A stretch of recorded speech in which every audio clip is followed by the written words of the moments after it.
Guys, my self Neeraj Kumar और आज हम 11th क्लास के केमिकल बॉन्डिंग का थर्ड लेक्चर पर आ गए हैं। सेकेंड लेक्चर की हमने कंप्लीट कर दिया है। सेकेंड लेक्चर में हमने बताया था कि आयनिक बॉन्ड का फॉर्मेशन कैसे होता है, तो आयनिक बॉन्ड के फॉर्मेशन पर हमने चर्चा कर लिया था। आज उसके आगे के टॉपिक पर चर्चा कर रहे हैं। आज का टॉपिक है हमारा आयनोनाइजेशन इंथैल्पी। इंथैल्पी का मतलब एनर्जी से होता है, तो आयनोनाइजेशन इंथैल्पी क्या है। तो देखिए, एटम के अंदर क्या होता है, न्यूक्लियस होता है और न्यूक्लियस के चारों तरफ क्या होता है, ऑर्बिट्स होते हैं। ऑर्बिट्स में इलेक्ट्रॉन होते हैं। तो न्यूक्लियस से जो सबसे दूर ऑर्बिट होता है जिसमें इलेक्ट्रॉन है और न्यूक्लियस से सबसे दूर ऑर्बिट है, उस ऑर्बिट को हम क्या कहते हैं, आउटर मोस्ट ऑर्बिट कहते हैं और इसी को हम कहते हैं वैलेंस शेल। यानी यहाँ पर जो इलेक्ट्रॉन है सबसे आउटर मोस्ट ऑर्बिट का इलेक्ट्रॉन है, यानी वैलेंस शेल के अंदर इलेक्ट्रॉन है। सारे इलेक्ट्रॉन न्यूक्लियस से क्या होते हैं, बंधे होते हैं, क्योंकि न्यूक्लियस और इलेक्ट्रॉन के बीच में इलेक्ट्रोस्टैटिक फोर्स ऑफ अट्रैक्शन काम करता है। यानी इलेक्ट्रॉन न्यूक्लियस को खींचे, न्यूक्लियस क्या करता है, इलेक्ट्रॉन को अपने तरफ अट्रैक्ट किए रहता है। अब इस इलेक्ट्रॉन को हमें क्या करना है, निकालना है। तो कैसे निकालेंगे भाई, निकालने का एक ही रास्ता है कि आप इस सब्सटेंस को एनर्जी बाहर से सप्लाई करो। जब बाहर से एनर्जी सप्लाई करोगे तो यह एनर्जी सारे इलेक्ट्रॉनों को मिलेगा और लास्ट वाले इलेक्ट्रॉन को भी एनर्जी मिलेगा। जब इलेक्ट्रॉन एनर्जी पाएगा तो इलेक्ट्रॉन एनर्जी पा के क्या करेगा, ये अपने ऑर्बिट से बाहर निकल जाएगा। तो बाहर निकल जाएगा तो इसके लिए जो आप एनर्जी सप्लाई किए, किसी एटम के वैलेंस शेल से इलेक्ट्रॉन को बाहर निकालने के लिए जो एटम को बाहर से एनर्जी सप्लाई करते हैं, उसी एनर्जी को हम कहते हैं आयनोनाइजेशन इंथैल्पी।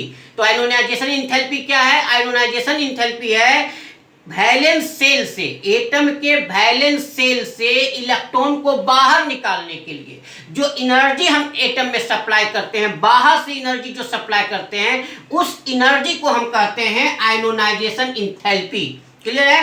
देखिए, डिफिनेशन की बात करें आयनोनाइजेशन इंथैल्पी का, तो it is the amount of energy required to remove the valence electron from an isolated neutral gaseous atom to infinitive space। कहता है कि आयनोनाइजेशन इंथैल्पी क्या है, तो आयनोनाइजेशन इंथैल्पी वह अमाउंट ऑफ एनर्जी है जो एटम को चाहिए अपने वैलेंस शेल से इलेक्ट्रॉन को बाहर निकालने के लिए। ठीक है। अब प्रश्न ये है कि बाहर निकालना कहां से बाहर निकलेगा, एटम से तो इलेक्ट्रॉन बाहर निकलेगा, लेकिन एटम किस अवस्था में होना चाहिए। तो एटम किस अवस्था में होना चाहिए, तो एटम देखिए हमारा कहां होना चाहिए, आइसोलेटेड न्यूट्रल गैसियस एटम होना चाहिए। अब ये आइसोलेटेड न्यूट्रल गैसियस एटम का क्या कॉन्सेप्ट है। देखिए, जो सॉलिड स्टेट होता है उसमें सबसे कम एनर्जी होती है, उससे ज्यादा एनर्जी किस में की होती है, लिक्विड की होती है, और उससे भी ज्यादा एनर्जी किसकी होती है, गैस की होती है। और गैस में एनर्जी ज्यादा होने की वजह से गैस में एटम या मोलिक्यूल जो भी होते हैं वो सब दूर दूर होते हैं। सॉलिड में तो सब इकट्ठा होता है, तो वहां से तो आप निकाल नहीं सकते हो, आपको आइसोलेटेड चाहिए। आइसोलेटेड का मतलब होता है अकेला एटम। तो अकेला एटम हमको कहां मिलेगा, गैसियस स्टेट में मिलेगा, क्योंकि गैस में सब्सटेंस के पास एनर्जी ज्यादा होने की वजह से इलेक्ट्रोस्टैटिक जो फोर्स होता है एटम टू एटम को बांध के रखने वाला या मोलिक्यूल टू मोलिक्यूल को बांध के रखने वाला, वो फोर्स क्या होता है, वीक होता है। तो सारे चीज इंडिपेंडेंट हो जाते हैं, यानी अलग अलग हो जाते हैं। तो एटम को गैसियस स्टेट में रखना है। सबसे पहले क्या करना है, ये एटम को गैसियस स्टेट में रखना है, यानी आइसोलेटेड हो जाएगा एटम।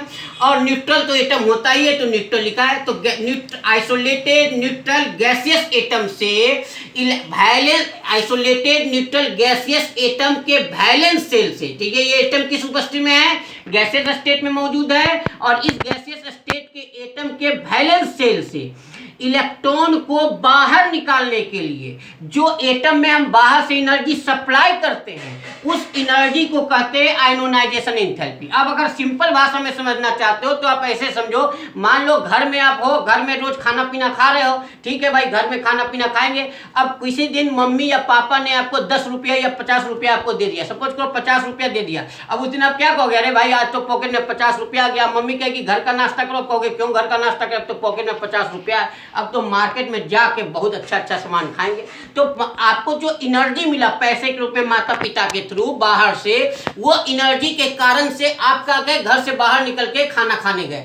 तो ये जो एनर्जी है पैसे के रूप में, वही एनर्जी जो है एक प्रकार का क्या है, आयनोनाइजेशन इंथैल्पी है। तो ठीक उसी प्रकार से एटम अगर गैसियस स्टेट में है तो गैसियस स्टेट के आइसोलेटेड एटम से वैलेंस शेल से इलेक्ट्रॉन को बाहर निकालने के लिए, जो बाहर निकालने के लिए हम एनर्जी एटम में सप्लाई करते हैं, उस सप्लाई एनर्जी को हम क्या कहते हैं, आयोनाइजेशन इंथैल्पी कहते हैं। यानी बाहर से ionization enthalpy amount of energy है, लेकिन ये बाहर से सप्लाई एनर्जी, हम बाहर से एटम को एनर्जी देते हैं। किसके लिए देते हैं, कि उसके वैलेंस शेल से इलेक्ट्रॉन को बाहर निकल जाए, और बाहर निकल के कहां जाएगा, तो इन्फिनिटिव स्पेस में। इन्फिनिटिव स्पेस क्या होता है, एटम से बाहर का हिस्से को हम कहते हैं इन्फिनिटिव स्पेस। अब ऐसे अगर कैलकुलेशन के हिसाब से देखा जाए तो माना जाता है कि न्यूक्लियस से 2 सेंटीमीटर की दूरी पर अगर कोई एटम से इलेक्ट्रॉन चला गया तो माना जाता है कि वह इन्फिनिटिव स्पेस में चला गया। इन्फिनिटिव स्पेस का मतलब क्या, इन्फिनिटिव स्पेस का मतलब ये हुआ कि एटम से बाहर निकल गया। ये चारों तरफ का जो स्पेस है ये इन्फिनिटिव स्पेस है। अगर कैलकुलेशन के हिसाब से देखें तो न्यूक्लियस से लगभग 2 सेंटीमीटर की जो दूरी होगी, वह दूरी के बाद 2 सेंटीमीटर के बाहर की जितनी भी दूरी है, सब दूरी को इन्फिनिटिव स्पेस कहते हैं। तो सिंपल भाषा में आप समझिए कि एटम से इलेक्ट्रॉन को बाहर निकालने के लिए जो एनर्जी सप्लाई करते हैं, उस एनर्जी को हम कहते हैं आयोनाइजेशन इंथैल्पी। क्लियर है। अब यहाँ पर 2-3 पॉइंट आपको ध्यान में रखना है कि आयोनाइजेशन इंथैल्पी को अगर हम डेल्टा एच आई क्यों लिखे हैं नीचे में, आई का मतलब हुआ आयोनाइजेशन, ई का मतलब हुआ इंथैल्पी। तो डेल्टा एच आई अगर हम लिखते हैं तो आयोनाइजेशन इंथैल्पी तो एनर्जी है, तो अगर इसको हम इस सिंबल से सूचित करते हैं तो इसका मान पॉजिटिव वैल्यू में प्राप्त होता है। देखिए एक्चुअली क्या होता है, आपने 10th क्लास का भी चैप्टर पढ़ा होगा। पूरे केमिस्ट्री डिपार्टमेंट में हीट के हिसाब से पूरे रिएक्शन जगत को 2 भागों में बांटते हैं। एक वैसा रिएक्शन जो रिएक्शन कंप्लीट होने के बाद हीट निकालता है, उसको कहते हैं एक्सोथर्मिक रिएक्शन। एक वैसा रिएक्शन जिसमें रिएक्शन को कंप्लीट कराने के लिए सब्सटेंस को हम हीट बाहर से सप्लाई करते हैं, यानी सब्सटेंस हीट एब्जॉर्ब करता है। सब्सटेंस हीट एब्जॉर्ब करता है मतलब बाहर से एनर्जी अपने सब्सटेंस में दिया है, जो एनर्जी दिया वही सब्सटेंस ने एनर्जी एब्जॉर्ब कर लिया। तो जब एनर्जी एब्जॉर्ब करता है तो उसको हम कहते हैं इंडोथर्मिक रिएक्शन। क्या कहते हैं उसको, इंडोथर्मिक रिएक्शन।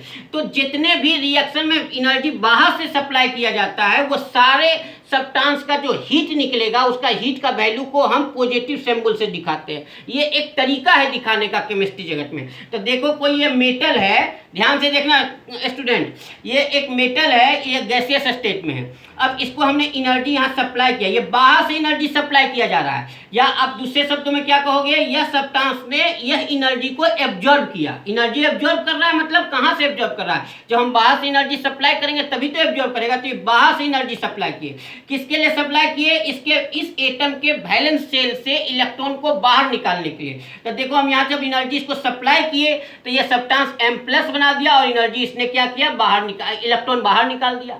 तो इलेक्ट्रॉन बाहर निकाल दिया और ये मेटल रूप में हो गया। चूंकि इलेक्ट्रॉन बाहर निकल गया तो ये सब्सटेंस क्या हुआ, पॉजिटिव चार्ज गेन कर लिया, गैसियस स्टेट में इलेक्ट्रॉन बाहर निकल गया। तो ये जो एनर्जी आप बाहर से सप्लाई किए हो, इसी एनर्जी को हम क्या कहते हैं, आयोनाइजेशन इंथैल्पी। यानी एटम के गैसियस स्टेट से इलेक्ट्रॉन को बाहर निकालने के लिए, एक इलेक्ट्रॉन को बाहर निकालने के लिए जो एनर्जी आप देते हो, उसी एनर्जी को हम कहते हैं आयोनाइजेशन इंथैल्पी। और चूंकि यहाँ पर एनर्जी आप देते हो तो इस एनर्जी का जो भी मान आए, 10 जुलाई, 20 जुलाई, 50 जुलाई, ये तो आप कैलकुलेशन से निकालेंगे, लेकिन जो भी मान आएगा उसको हम क्या लिखेंगे, डेल्टा एच बराबर पॉजिटिव वैल्यू। मान लो 20 जुलाई आया तो हम लिखेंगे प्लस 20 जूल। अगर मान लो 50 जुलाई आया तो क्या लिखेंगे, प्लस 50 जूल। यानी हम यहाँ पर पॉजिटिव सिंबल, पॉजिटिव अंक लिखेंगे, उसके बाद जो एनर्जी का वैल्यू आएगा यहाँ पर लिखेंगे। जब हम एनर्जी सप्लाई करते हैं तो केमिस्ट्री की भाषा में उसको हम प्लस सिंबल से दिखाते हैं। ये तरीका है दिखाने का। तो इसलिए कि हम बोल रहे हैं कि आयोनाइजेशन इंथैल्पी, जिसको आप डेल्टा एच आई ई से सूचित कर रहे हो, इसका मान किसमें प्राप्त होगा, पॉजिटिव वैल्यू में। पूछता है ऑब्जेक्टिव में कि आयोनाइजेशन इंथैल्पी का मान डेल्टा एच जो प्राप्त होता है वो किस में प्राप्त होता है, पॉजिटिव सिंबल के साथ कि निगेटिव सिंबल के साथ। तो आपका आंसर क्या होना चाहिए, पॉजिटिव सिंबल के साथ आयोनाइजेशन इंथैल्पी का मान प्राप्त होगा। और दूसरा पॉइंट ये याद करना है कि it is the endothermic process. अभी आपको बता चुके हैं ना इंडोथर्मिक प्रोसेस क्यों है, हमने अभी बताया इंडोथर्मिक प्रोसेस क्यों है। क्योंकि आप एनर्जी बाहर से सप्लाई कर रहे हो, तो जो एनर्जी आप बाहर से सप्लाई करते हो किसी सब्सटेंस में, उस रिएक्शन को हम क्या कहते हैं, इंडोथर्मिक प्रोसेस। तो ये एक इंडोथर्मिक प्रोसेस है।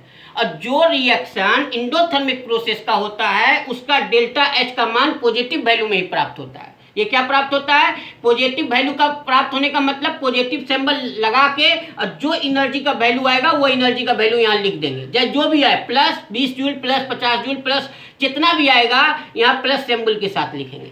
ठीक है।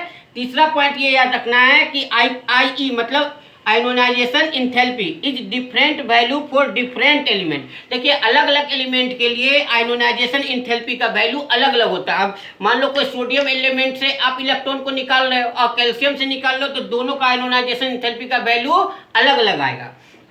चौथा पॉइंट ये याद रखना है कि चूंकि यह एनर्जी है तो एनर्जी का यूनिट काम करेगा, तो आयोनाइजेशन इंथैल्पी को भी हम इलेक्ट्रॉन वोल्ट पर एटम में मापते हैं या हम किलो जूल पर मोल में मापते हैं। क्लियर है, किलो जूल पर मोल में भी मापा जाता है कि इलेक्ट्रॉन वोल्ट पर एटम में भी मापा जाता है। यानी इलेक्ट्रॉन निकालने के लिए एनर्जी दी गई है, उस एनर्जी को आयोनाइजेशन इंथैल्पी कहते हैं।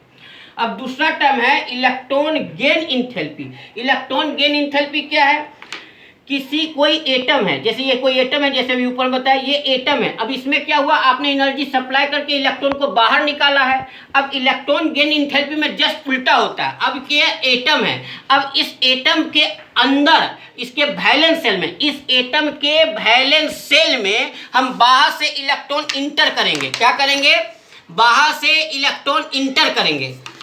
देखिए एटम के वैलेंस सेल में, वैलेंस सेल इसलिए कहते हैं कि न्यूक्लियस से सबसे दूर वाले ऑर्बिट को क्या कहते हैं, वैलेंस सेल कहते हैं। याद रखना, कोई पूछेगा वैलेंस सेल क्या है तो क्या बताओगे, न्यूक्लियस से सबसे दूर वाला ऑर्बिट को हम क्या कहते हैं, वैलेंस सेल के नाम से जानते हैं। तो किसी एटम के वैलेंस सेल में देखिए ये बाहर का इलेक्ट्रॉन है, इस इलेक्ट्रॉन को अंदर करना है, इस वैलेंस सेल के अंदर लाना है। तो इसको अंदर लाने का जब हम लाने का प्रयास करेंगे तो इसके दरमियान यहाँ पर एनर्जी रिलीज करता है। ये इलेक्ट्रॉन क्या करता है, ये एनर्जी रिलीज करता है। तो जो एनर्जी रिलीज करेगा उसी एनर्जी को हम कहते हैं इलेक्ट्रॉन गेन इंथैल्पी। यानी अभी आपको एग्जांपल दिए थे ना कि आप माता पिता ने आपको 10 रुपया दे दिया और 10 रुपया लेके आप मार्केट चले गए नाश्ता पानी करने के लिए। तो जो 10 रुपया लेके घर से बाहर निकले उस 10 रुपया को तो हम आयोनाइजेशन इंथैल्पी कहे। अब आपको घर लौटना है, तो घर कैसे लौटोगे, घर तो तब तक नहीं लौटेगा जब तक पॉकेट में पैसा है आपके पास। क्योंकि पैसा है तो गर्मी है तो भाई बाजार में आप खाना पीना खाओगे। तो अब पैसा खर्च कर दोगे तो आपके पॉकेट में पैसा खत्म हो जाएगा, फिर आप कहाँ जाओगे, घर ही आओगे खाना पीना खाने के लिए।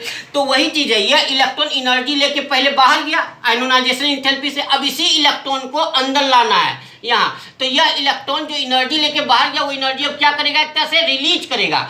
तो जब इलेक्ट्रॉन दोबारा लौटता है, यानी जब इलेक्ट्रॉन बाहर के इलेक्ट्रॉन को किसी एटम के वैलेंस सेल में इंटर कराते हैं, तो इसके दरमियान यहाँ पर ये पूरे सिस्टम के द्वारा या कहा जाए कि इस इलेक्ट्रॉन के द्वारा एनर्जी रिलीज होती है। तो इस रिलीज एनर्जी को हम कहते हैं इलेक्ट्रॉन गेन इंथैल्पी। क्या कहते हैं, इलेक्ट्रॉन गेन इंथैल्पी। अब देखिए डेफिनेशन क्लियर है, it is the amount of energy released. कहता है ये अमाउंट ऑफ एनर्जी क्या है, रिलीज्ड एनर्जी है। कब, when the electron is added to the valence cell of an isolated neutral gaseous atom। किसी आइसोलेटेड न्यूट्रल गैसियस एटम में बाहर से एक इलेक्ट्रॉन को इंटर कराने के लिए जो एनर्जी रिलीज होता है सिस्टम के द्वारा, उस एनर्जी को हम कहते हैं electron gain enthalpy. Actually energy तो रिलीज करता है ये इलेक्ट्रॉन, लेकिन हम लोग बोलते हैं डिफिनेशन के रूप में कि यह पूरे सिस्टम के तहत एनर्जी रिलीज हो रहा है जब बाहर के इलेक्ट्रॉन को किसी एटम के वैलेंस सेल में बाहर से इंटर करते हैं इलेक्ट्रॉन को। तो इसके दरमियान जो एनर्जी रिलीज होता है उस एनर्जी को हम कहते हैं इलेक्ट्रॉन गेन इंथैल्पी। क्लियर हो गया। अब यहाँ ध्यान से देखिए, ये कोई एटम है, ये गैसियस स्टेट में है। अब इसमें हम इलेक्ट्रॉन बाहर से एडेड कर रहे हैं। इस एटम के कहाँ पर एडेड करते हैं, वैलेंस सेल में एडेड करते हैं। और एटम कहाँ होना चाहिए, गैसियस स्टेट में। देखो किसी भी एटम से इलेक्ट्रॉन को बाहर निकालोगे या किसी भी एटम में इलेक्ट्रॉन को इंटर करोगे बाहर से, दोनों काम एटम के गैसियस स्टेट से होगा। कहाँ पर होगा, एटम के गैसियस स्टेट से होगा। क्योंकि गैसियस स्टेट में ही हमारा एटम आइसोलेटेड होता है। आइसोलेटेड का मतलब अकेला होगा। ठीक है, तो ये देखिए कोई एटम है, गैसियस स्टेट में है, यहाँ ये बाहर का इलेक्ट्रॉन को इसके अंदर इंटर कर रहा है, एडेड। देखो हमने सेम यहाँ फोटो में बताया, यह इलेक्ट्रॉन है, इसको एडेड किया जा रहा है इसके बैलेंस शेल में। तो ये इलेक्ट्रॉन को एडेड करेंगे, तो इलेक्ट्रॉन जब एडेड करेंगे तो ये निगेटिव चार्ज गेन कर लेगा, और जब निगेटिव चार्ज गेन करके तो इलेक्ट्रॉन इंटर कर लिया, लेकिन इसके दरमियान यह एनर्जी रिलीज होगा, इस पूरे सिस्टम के द्वारा एनर्जी रिलीज होगा। एनर्जी एक्चुअली ये इलेक्ट्रॉन रिलीज करता है, लेकिन हम बोलते क्या है, डिफिनेशन के रूप में बोलते हैं कि पूरा सिस्टम एनर्जी रिलीज करता है इस प्रोसेस के दरमियान। तो जो एनर्जी रिलीज करेंगे, रिलीज एनर्जी जो यहाँ हो रहा है, इसी रिलीज एनर्जी को हम क्या कहते हैं, इलेक्ट्रॉन गेन इंथैल्पी के नाम से जानते हैं। क्लियर हो गया। अब यहाँ पर एक दो पॉइंट याद रखना है, अभी आपको बताए थे। पहला पॉइंट यही है कि इलेक्ट्रॉन गेन इंथैल्पी को अगर हम डेल्टा एच से दिखाएंगे तो डेल्टा एच का वैल्यू हम क्या लिखेंगे, निगेटिव वैल्यू के साथ लिखेंगे। अभी बताए थे ना कि जब कोई सिस्टम एनर्जी रिलीज करेगा तो उस एनर्जी को हम डेल्टा एच निगेटिव वैल्यू में दिखाते हैं। ये दिखाने का तरीका है डेल्टा, अब जितना भी एनर्जी है, जो भी है, मान लो यहाँ पर 13 जूल एनर्जी निकल रहा है तो हम लिखेंगे -13 जूल। मान लो यहाँ पर एनर्जी निकल गया 20 जूल तो हम क्या लिखेंगे, -20 जूल। यानी यहाँ पर हम निगेटिव सिंबल उस एनर्जी के हाथ लगा के लगा देंगे। ठीक है, निगेटिव सिंबल ये बताएगा, निगेटिव एक्चुअली निगेटिव सिंबल क्या इंडिकेट करता है, निगेटिव सिंबल इंडिकेट करता है कि एनर्जी निकल रहा है सिस्टम से।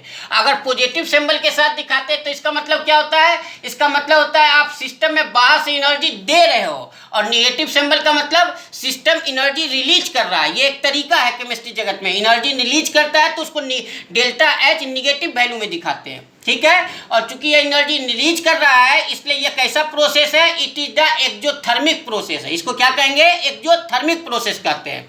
और ये भी तीसरा पॉइंट यही है कि it is different value for different element. अलग अलग इलेक्ट्रॉन के लिए इलेक्ट्रॉन गेन इंथैल्पी का भी वैल्यू अलग अलग होता है। यूनिट तो सेम होगा चूंकि यह भी एनर्जी ही है, तो एनर्जी का यूनिट क्या लिखेंगे, यानी इलेक्ट्रॉन गेन इंथैल्पी का भी यूनिट क्या लिखेंगे, इलेक्ट्रॉन वोल्ट पर एटम में मापते हैं और किलो जूल पर मोल में भी मापते हैं। क्लियर हो गया।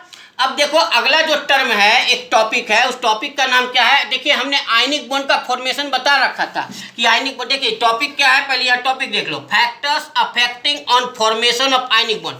हमने आयनिक बॉन्ड का फॉर्मेशन आपको बता रखा था कि आयनिक बॉन्ड में क्या होता है, कंप्लीट ट्रांसफर ऑफ इलेक्ट्रॉन से आयनिक बॉन्ड बनता है।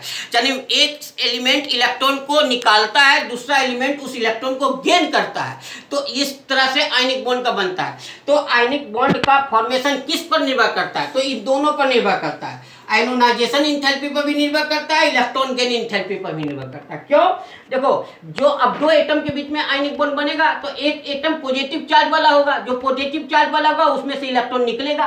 तो जब इलेक्ट्रॉन निकलेगा तो इलेक्ट्रॉन को निकालने के लिए जो एनर्जी देंगे उस एनर्जी को क्या कहेंगे, आयनोनाइजेशन इंथैल्पी।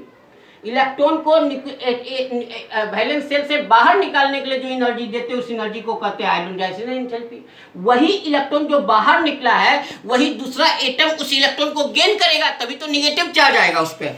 तो जो गेन करेगा वहां पर जो एनर्जी रिलीज होगा उसको क्या कहेंगे, इलेक्ट्रॉन गेन एंथैल्पी कहेंगे। यानी आयनिक बॉन्ड का फॉर्मेशन दोनों पर निर्भर करता है, याद रखना।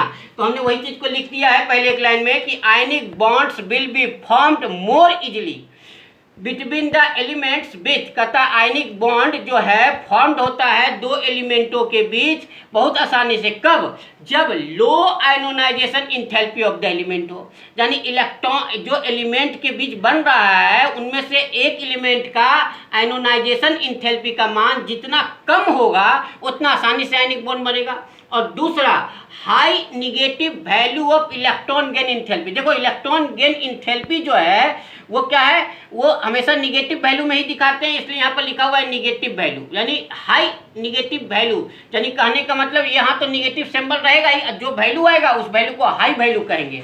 मान लो यहाँ पर 20 जूल आया, एक का आया 50 जूल, तो हम क्या कहेंगे 50 माइनस जूल वाला क्या है, high negative value of electron gain enthalpy है। किसकी अपेक्षा, -20 जूल इंथैल्पी वाले से। तो वही लिखा हुआ है कि high negative value of electron gain enthalpy. यानी कहने का मतलब आयनिक बॉन्ड का फॉर्मेशन दो बातों पर आसानी से निर्भर करता है। पहला, जिन दो एलिमेंटों के बीच में हो रहा है उन दो एलिमेंटों में से जिसका लो आयनोनाइजेशन इंथैल्पी होगा उससे आसानी से आयनिक बॉन्ड बनेगा, और जिन एलिमेंट का हाई इलेक्ट्रॉन गेन इंथैल्पी का वैल्यू होगा वो एलिमेंट भी आसानी से बनेगा। यानी अगर हमको 2-4 एलिमेंट दे दिया जाए और 2-4 एलिमेंटों के में आयनिक बॉन्ड बन रहा है तो अब पूछा जाएगा अगर ये वैल्यू दे करके कि किसमें आसानी से आयनिक बॉन्ड बनेगा, तो जहां पर हम कंपैरेटिव अध्ययन करेंगे उन जितने एलिमेंट दिए रहेंगे उनमें, और उसमें देखेंगे कि जिन एलिमेंटों का लो आयनोनाइजेशन इंथैल्पी होगा और दूसरा हाई इलेक्ट्रॉन गेन इंथैल्पी का वैल्यू होगा, उन एलिमेंटों के बीच आसानी से आयनिक बॉन्ड बनेगा। यानी आयनिक बॉन्ड बनने में दोनों फैक्टर काम आते हैं। अब देखो हमने यहाँ दिखा भी दिया ऐसे एग्जाम्पल से कि यहाँ पर कोई मेटल है ये गैसियस स्टेट में है, यहाँ पर कोई नॉन मेटल है ये गैसियस स्टेट में है। देखो जो मेटल यहाँ पर आएगा वो कटायन होगा, पॉजिटिव चार्ज वाला को कटायन करते हैं। ये कहाँ से बनेगा? आयनोनाइजेशन इंथैल्पी के थ्रू ही तो बना होगा ये प्लस चार्ज वाला। अब देखो ये निगेटिव चार्ज वाला ये इलेक्ट्रॉन को गेन करके ही तो बना है, तो ये इलेक्ट्रॉन गेन इंथैल्पी से बना है। ठीक है, अब देखो इन दोनों की कटायन आयन आ गया तो यही दोनों आपस में कंबाइन करेंगे तो आयनिक बॉन्ड बन जाएगा। कौन स्टेट में? गैसियस स्टेट में। तो ionic bond in gaseous state, ionic bond किस स्टेट में बन गया? गैसियस स्टेट बन गया। अब यही आयनिक बॉन्ड जो गैसियस स्टेट में बनता है बाद में इसी को ठंडा करके हम जो है आयनिक बॉन्ड का सॉलिड स्टेट प्राप्त करते हैं। और जब हम आयनिक बॉन्ड गैस से सॉलिड स्टेट प्राप्त करते हैं तो यहाँ पर फिर एनर्जी निकलता है। देखिए यहाँ पर mx क्या है? Ionic bond in solid state में बना है और इसके दरमियान भी एनर्जी निकला है। तो जो यहाँ पर जो एनर्जी निकलता है उसको लैटिस एनर्जी कहते हैं, लेकिन उसको अभी हम डिटेल में बाद में आपको एक अलग टॉपिक बना के समझाएंगे कि लैटिस एनर्जी क्या होता है। लेकिन इतना समझिए कि ये आयनिक बॉन्ड बन गया गैसियस स्टेट में, यही आयनिक बॉन्ड गैसियस स्टेट वाला को फिर हम कंडेंस करते हैं तो सॉलिड स्टेट में आता है। ठीक है, तो सॉलिड स्टेट में आयनिक बॉन्ड होता है। तो किन फैक्टरों पर आयनिक बॉन्ड निर्भर करता है ये समझ में आ गया होगा। आयनोनाइजेशन इंथैल्पी क्या है और इलेक्ट्रॉन गेन इंथैल्पी क्या है, ये तीनों टॉपिक आपको क्लियर हो गया होगा। इसी के साथ हम अगले क्लास में फिर इसके आगे के टॉपिक पर चर्चा करते हैं। आज का टॉपिक यही समाप्त करते हैं। ठीक है, तो आप इसको ध्यान से देखिए और फिर अगले क्लास में हम लोग मिलते हैं। ठीक, थैंक यू, जय हिंद।